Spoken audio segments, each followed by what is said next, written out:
ఒకటే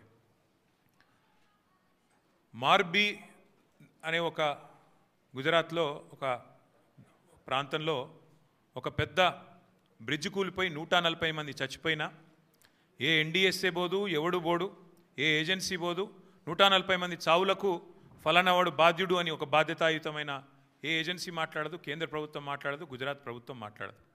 బీహార్లో 4 రోజులకు ఒకసారి ఒక్కొక్క బ్రిడ్జ్ కూలుతున్నా అడిగే నాతుడు లేడు.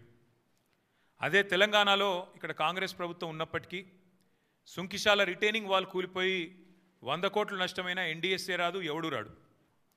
అట్లాగే ఎస్ఎల్బీసీ టన్నల్ వీళ్ళ అవినీతి కమిషన్ల కక్కుర్తితో అది నిజంగా మళ్ళా తిరిగి రివైవ్ చేసే పరిస్థితి ఉందా లేదా అని కూడా సోయి లేకుండా, కనీసం ఆలోచన లేకుండా, ఇంగిత జ్ఞానం లేకుండా పూర్తి స్థాయిలో కుప్పగూలిపోయి 8 మంది చచ్చిపోయి దగ్గర 100 రోజులు దాటిపోయినా ఇప్పటి వరకు ఉత్తమ కుమార్ రెడ్డి మాట్లాడాడు, రేవంత్ రెడ్డి మాట్లాడాడు, కేంద్ర ప్రభుత్వంలో ఉన్న ఒక్క మంత్రి మాట్లాడాడు, ఎవరు బాధ్యత తీసుకున్న మనిషి లేడు.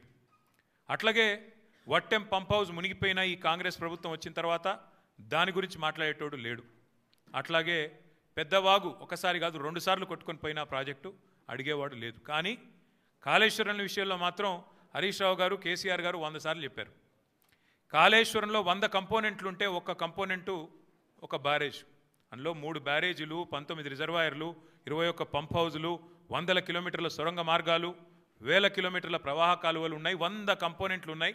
ఆ 100లో ఒకటి మేడిగడ్డ బ్యారేజు. అందులో మొత్తం 371 పిల్లర్లు ఉంటే 3 బ్యారేజీలు కలిపి 2 పిల్లర్లలో ఒక దగ్గర పగులు వచ్చింది.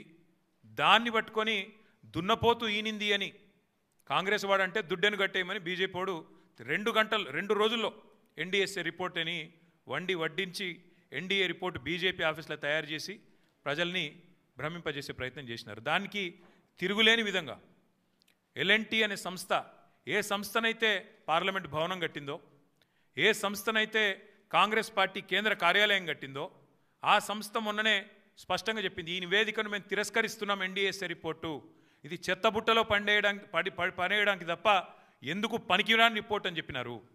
అట్లాగే ఆ సంస్థనే ఏ సంస్థనైతే నేను అడుగుతున్నా రేవంత్ రెడ్డిని, ఏ సంస్థనైతే మేడిగడ్డ బ్యారేజ్ కట్టిందో ఆ సంస్థ నిజంగానే పనికిరాందైతే మరి కాంగ్రెస్ పార్టీ కార్యాలయం కూడా ఆ సంస్థతో ఎందుకు కట్టించడం నేను అడుగుతా ఉన్నా. కాంగ్రెస్ పార్టీ కార్యాలయం కూడా తెలంగాణకి వెళ్ళిపోయిన మూటలతోనే కట్టిరు, మీరు అందరికి తెలుసు అది.